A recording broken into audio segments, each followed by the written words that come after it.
오늘도 하나님께서 저와 여러분이 주시는 말씀은 요한복음 1장 1절 이하의 말씀을 통하여 말씀이 육신이 되었다 하십니다라는 말씀의 제목으로 하나님의 말씀이 선포될 때에 하나님의 목적, 계획, 뜻이 잘 들려져서 그 말씀에 순종할 때 주시는 참 복을 마음껏 누리시는 저와 여러분 되기를 주의 이름으로 축원합니다.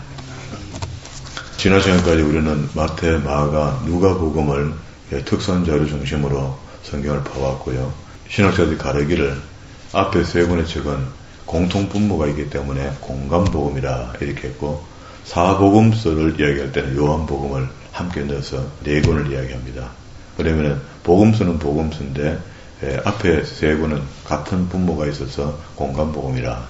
그러면은 앞에 세 권의 이야기와 지금 요한복음은 좀 다른 결을 갖고 있다, 이렇게 이해를 하면 돼요.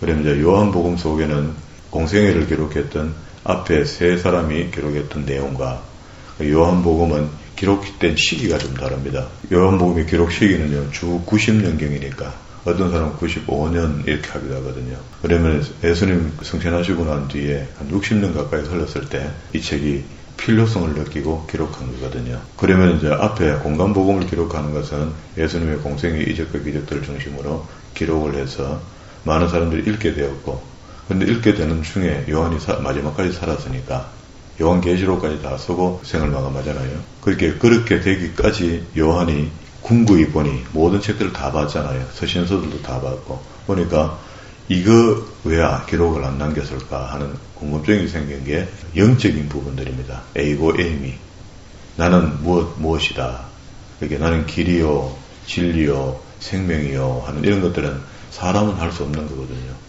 그리고 감히 제가 나는 길이요 하면 내가 이단됩니다. 주님만 하실 수 있는 이야기, 그런 이야기들을 요한복음에는 예수님 공생에 다른 사도들도 다 들었는데 그 책에 못 남겼고 여기는 이제 남겨놓은 겁니다. 요한이 그걸 기억하고 다 기록했다. 기록 장소는 에베소고요. 기록자는 사도 요한, 대상자는 주님을 믿는 초대교회 성도들, 오늘날도 우리에게 혈안문서로 주어졌다. 그리고 이제 여기 안에는요, 주제를 갖고 있는 것이 2장 13절, 6장 4절, 11장 55절에 보면은요, 예수님의 공생에 3년이라니까 3년 동안 3번의 6월절이 있는 게 맞죠.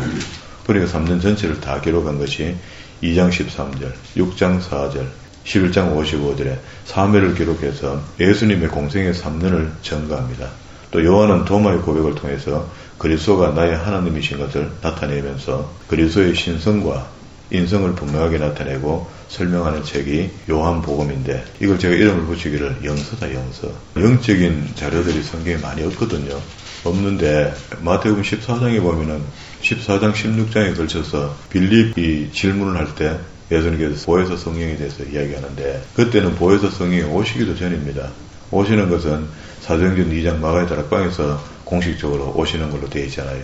그러니까 예수님이 사역이 마쳐지고 죽었다가 부활하시고 승천하시고 나면은 보혜사가 단회적 임함으로 예수님께서 마리아를 통하여 성령으로 잉태되어 태어나신 것처럼 성령님은 마가의 다락방에 불의 혀 같은 모습으로 임하여졌다. 그 이후로부터 계속 임하여져 있는 겁니다. 집에 돌아가 안방에 자고 있는데 밖에 문 열어놓고 여보 빨리 들어온나 이렇게 하면 그 바보 아닙니까? 자꾸 뭘 불러 들르면 그게 한 번 돌아서면 들어온 겁니다. 내가 빨리 가야지 너희에게 유익하다. 왜 유익하냐? 보혜사 성령이 우리를 돕기 때문에 유익하다는 겁니다. 그래서 구체적으로 돕는데, 반대로 보면 그렇습니다. 그 당시에 예수님은 그 당시에 그 장소에 있었던 사람이 500여 기적을 받고, 그죠? 700여 기적을 받고 여러 가지 이적의 기적을 보고 체험하고 믿잖아요.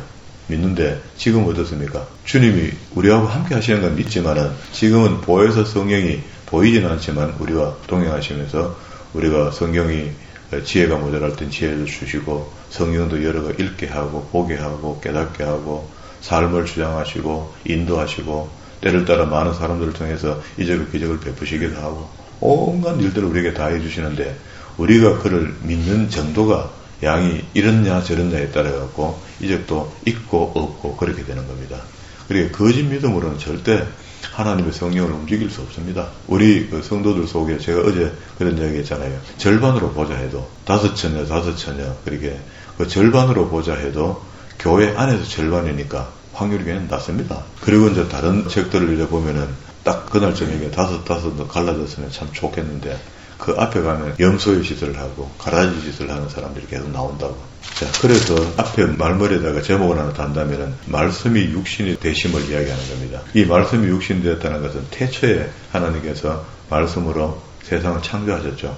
그거나 연결선상에서 그분이 오셨다는 겁니다. 성부가 하시는 일이 따로 있었고 성자가 하시는 일이 따로 있었고 성령이 하시는 일이 따로 있지만 그 다 하나단 말이죠. 다시 이야기드리겠습니다. 하나님 아버지께서 계획하셨던 일을 성자 예수님께서 이뤄놓으시고 그리고 이뤄놓은 일을 우리 구원의 일이죠. 거듭나는 일. 이걸 이뤄놨는데 이뤄놓은 것을 성령님께서 보존하여 주신다. 보존하는 가운데 세월이 오고 하는 가운데 우리 인간의 계산은 그렇죠. 오고 하는 가운데 구원받을 사람들, 예정된 사람들이 구원함을 입더라 그런 말입니다. 그걸 보고 신랑과 신부에 대한 이야기로 비유를 하는데요. 3장 29절에 가보세요. 22절부터 36절까지가 세례 요한의 전거가 이어져 있거든요. 앞에서 세례 요한 이야기하다가 연결돼서 여기 이야기하거든요.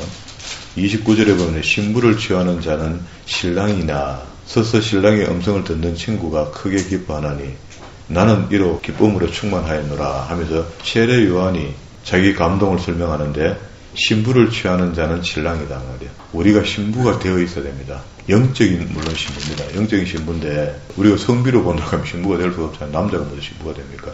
그러니까 그런 건 아니고 구약에서는 부부관계로 묘사를 했거든요. 백성들. 신약에서는 예수님을 신랑으로 했고 우리를 신부로 했고 요한복음 속에 안에 들었는 이야기들은 영서라고 표현할 만큼 영적인 해석들이 좀 필요한데 그래도 우리가 성경을 원문을 정확하게 읽어내는 그런 실력들이 필요하다. 1장으로 돌아가면 태초에 말씀이 계시니라. 이 말씀이 하나님과 함께 계셨으니 이 말씀은 곧 하나님이라 하는데 여러분 창세기 1장 1절에 있는 하나님께서 말씀으로 천지를 창조하시는 것 그러니까 그분이 바로 말씀이라는 겁니다. 그리고 그분 본자가 없다 했죠.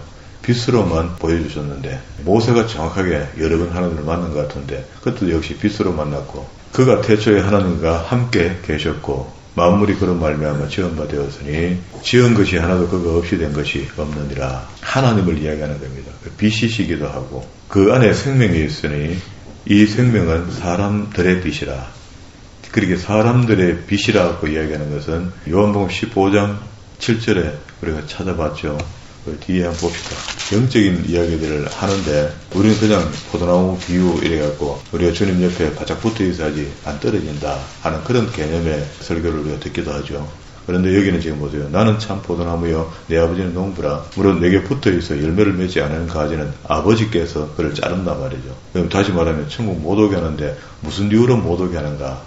가지가 내가 아니고 가지로 묘사되는 우리가 예수 그리스도를 영접하고 믿었다 하는데 구원함을 입지 못할 때는 무슨 이유가 있는데 공장의 주인이 자르는데 왜 자르느냐 말이죠. 열매가 없으니까 자른다는 믿음의 열매가 있나 없나. 그게 믿음의 열매 속에는 전도도 하게 되죠.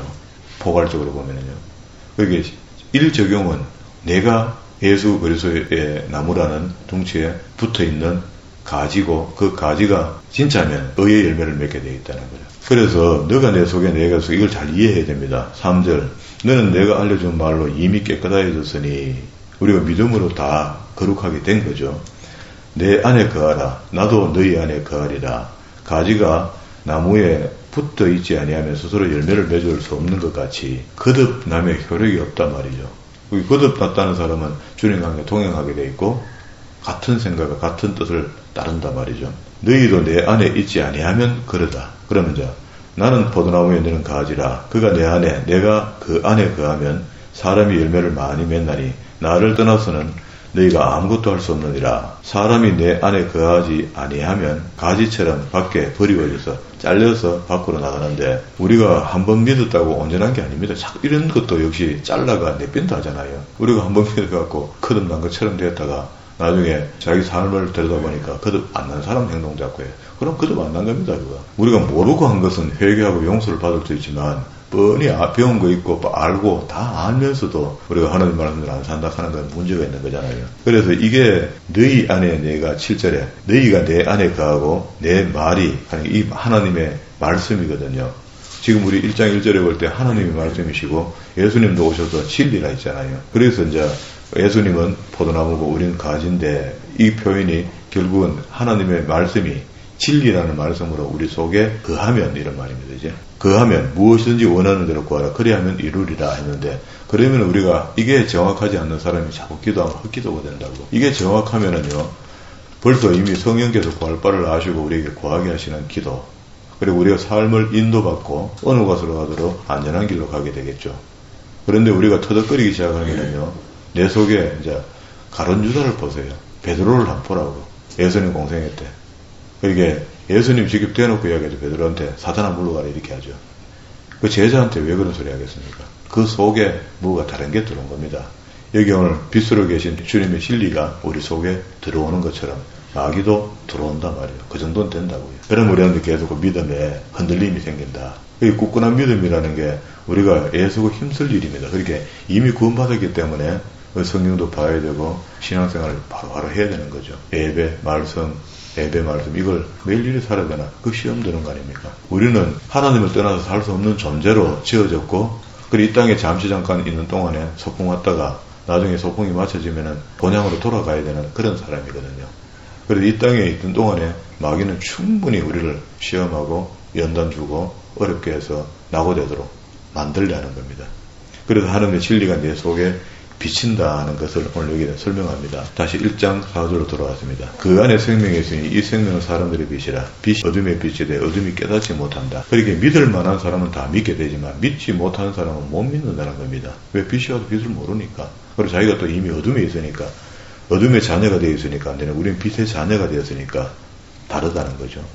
그래서 5절 끝에다가 9절로 간다 하세요. 9절로 넘어가면은 이 이야기가 계속 이어지고, 그러면은 6절과 7절, 8절에는 뭐가 있는가? 요한에 대한 이야기를 합니다.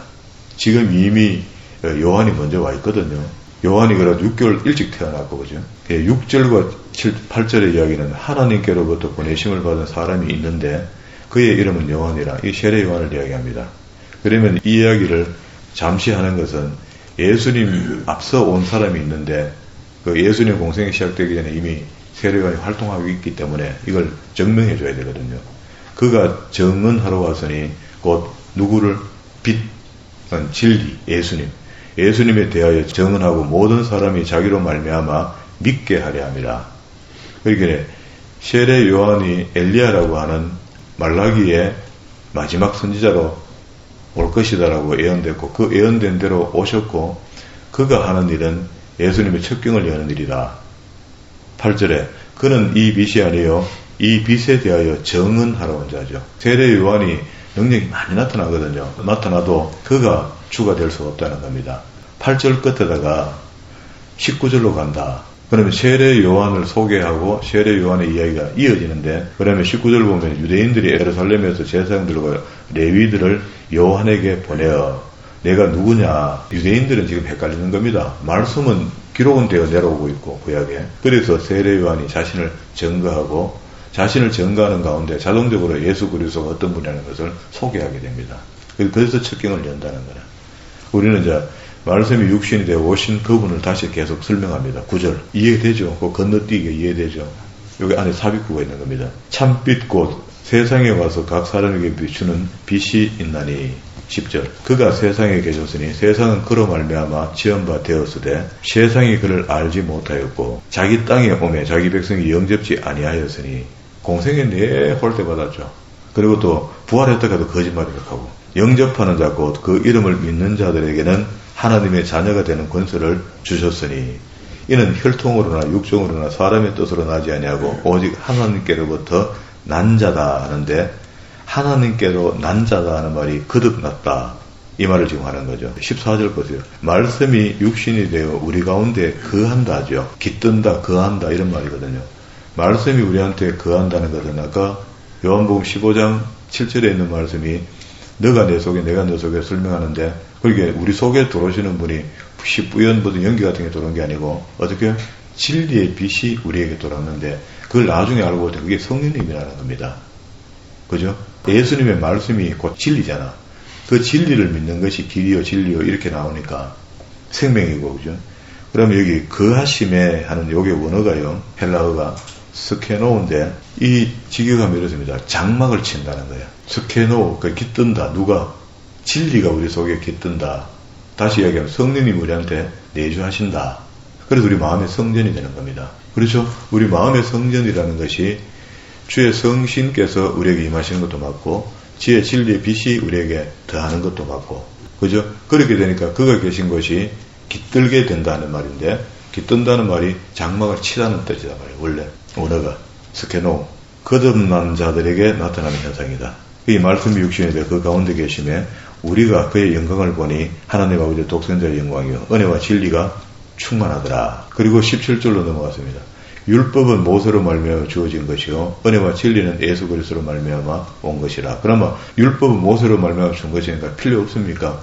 그렇지 않잖아요. 율법이 구약 성경에 있어서 우리가 죄를 죄됨을 알게 되고 우리 양심 속에 들어있는 규범들이 덜 깨어지고 믿어지고 지켜지는 이런 과정을 거쳐서 예수님 오셔서 율법을 복음으로 재해석하는 것이 타당하고 맞다라고 믿어지기 시작하는 겁니다. 그래 앞에 거 모르는데 뒤에 게 믿어집니까? 율법은 모세로 말미암아 준 것이요 은혜와 진리는 예수 그리스도로 말미암아 온 것이니까 18절 본래 하나님을 본 사람이 없으되 아버지 품속에 있는 독생하신 하나님이 나타나셨느니라.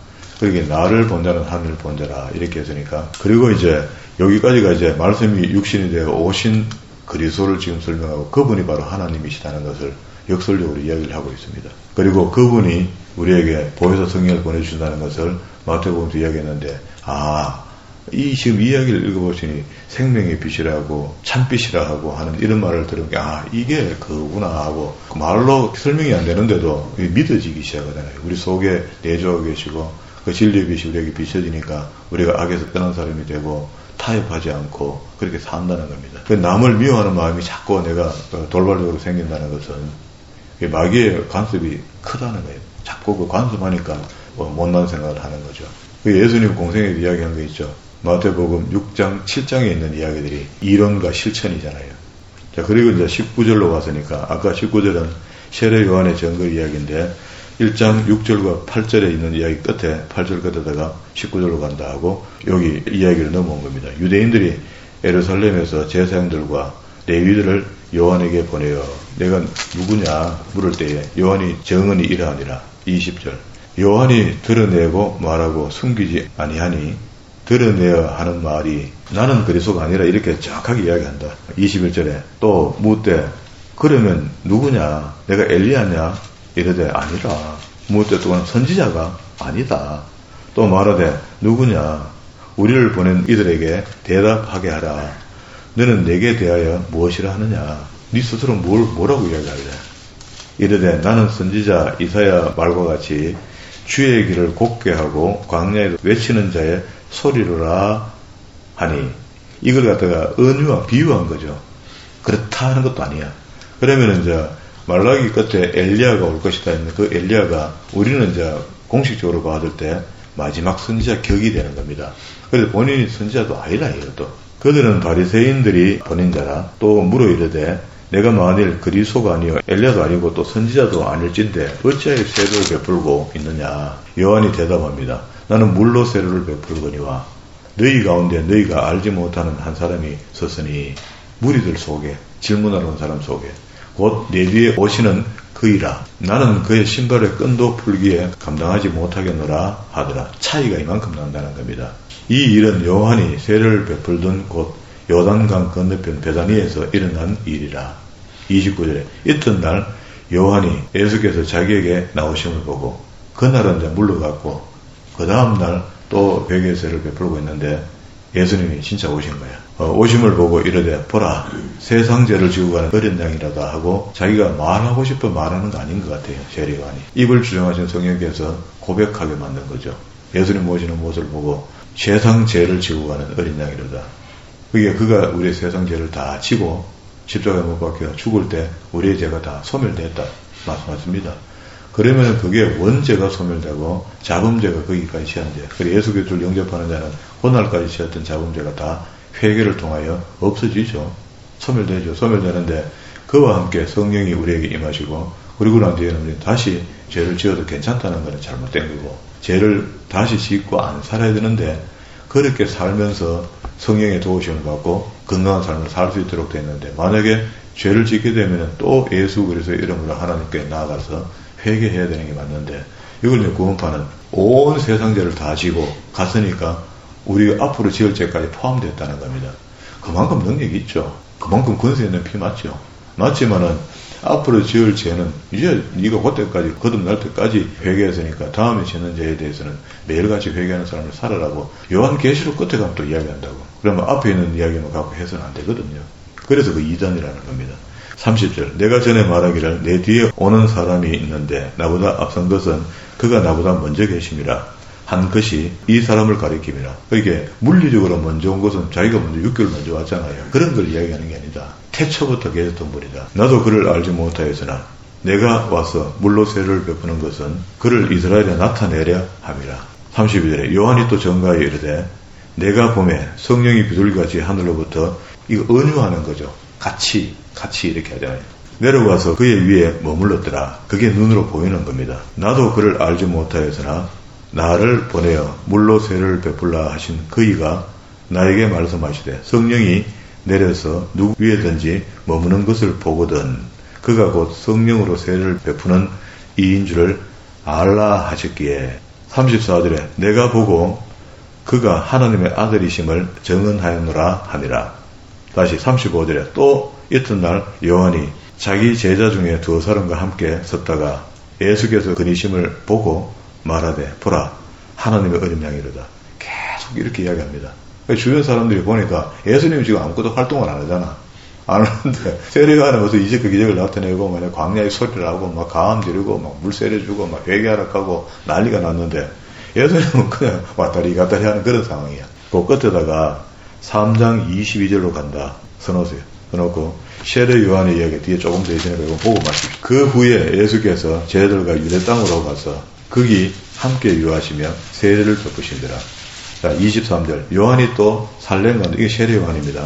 살렘 가운데 에논에서 세례를 베푸니 거기 물이 많음이라. 25절에 이에 요한이 제자 중에서 한 유대인과 더불어 정결 예식에 대하여 변론하여 되었더니 26절. 그들이 요한에게 가서 이르되 랍비여 선생님과 함께 요단강 저편에 있던 이 곳 선생님이 정언하시던 이가 세례를 베풀매 사람이 다 그에게로 가더이다. 근데 요한의 제자들이 봤을 때 요한이 대답하여 이르되 만일 하늘에서 주신 바 아니면 사람이 아무것도 받을 수 없느니라. 내가 말한 바 나는 그리스도가 아니요 그의 앞에 보내심을 그에는 그리스도 앞에 책병을 열라고 보낸 그 사명이 자기한테 있다. 보내심을 받은 자라고 한 것을 증언할 자는 너희리라. 그리고 29절에 신부를 취하는 자는 신랑이나 서서 신랑의 음성을 듣는 친구가 크게 기뻐하나니 나는 이러한 기쁨으로 충만하노라. 그게 세례 요한은 예수님의 하시는 일이 시작되는 것을 보면서 신랑이 하는 일을 보고 신랑의 친구로서 기쁘다 이렇게 한단 말이에요. 30절에 그는 흥하여야겠고 나는 쉬어야 하리라. 그게 그가 본격적으로 공생애를 시작하게 되면은 자기의 사역은 이제 마감이 된다. 그리고 난 뒤에 나중에 목이 잘려 죽죠. 31절에 위로부터 오시는 이는 만물 위에 계시고 땅에서 난 이는 자기를 이야기하는 겁니다. 땅에 속하여 땅에 속한 것을 말하는 자. 하늘로부터 오시는 이는 만물 위에 계시나니 그가 친히 보고 들은 것을 증언하되 그냥 아버지께서 주시는 것을 대언한다. 그런 말입니다.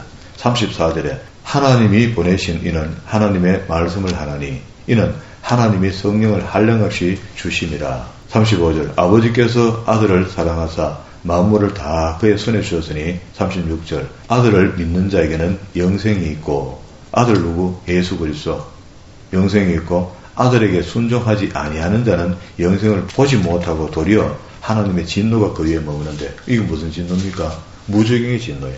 마지막에 지옥 간다. 그게 세례 요한이 구약의 마지막 선지자 격으로 우리에게 왔는데 그가 예수님 책경을 여시는 분이고 마지막에 증언하기를 그를 믿는 자는 구원을 있고 그렇죠. 믿는 자는 영생이 있고 순종하지 않는 자에게는 영생을 보지도 못하고 도리어 하나님의 진노가 우리에게 임한다는 거예요. 그러니까 우리는 예수 그리스도를 믿기는 믿는데 바로 믿어야 되는 겁니다. 그럼 다시 앞으로 1장 37절에 여기에 다른 데는 뭐 세 제자를 부르고 네 제자를 부르고 이렇게 하는 얘기 한번 보세요. 37절과 51절에 있는 말씀인데요. 첫 번째 5명의 제자를 부릅니다. 두 제자가 있죠. 37절에 두 제자가 그의 말씀을 듣고 예수께 따르거늘 됐죠.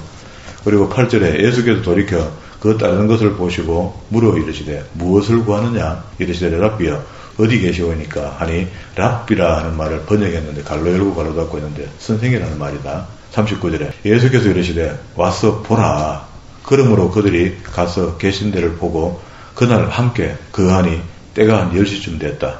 40절에 요한의 말을 듣고 예수를 따르는 두 사람 중에 하나는 시몬 베드로의 형제 안드레라. 두 번째죠. 그러면 두 제자가 있고 또 요한의 말을 듣고 또 오는 사람이 한 사람이 있는데 안드레고. 41절 그가 먼저 자기의 형제 시몬을 찾아 말하되 우리가 메시아를 만났다 하고 또 메시아를 가로열고 가로닫고 설명해 놓은 겁니다. 메시아를 번역하면 그리스도라 기름 부음 받은 자다 이런 말입니다. 42절에 데리고 예수께로 오니 예수께서 보시고 이르시되 내가 요한의 아들 시몬이니 장차 개발한다 반석이 된다 이렇게 했습니다. 그래서 개발한 번역하면 페트로스 우리가 아는데 베드로가 된 거죠. 43절에 이튿날 예수께서 갈릴리로 가려 하시다가 빌립을 또 만났습니다. 그러면 2명 3명 개발 빌립을 만나 4명이죠. 만나 이르시되 나를 따르라. 이유가 없습니다.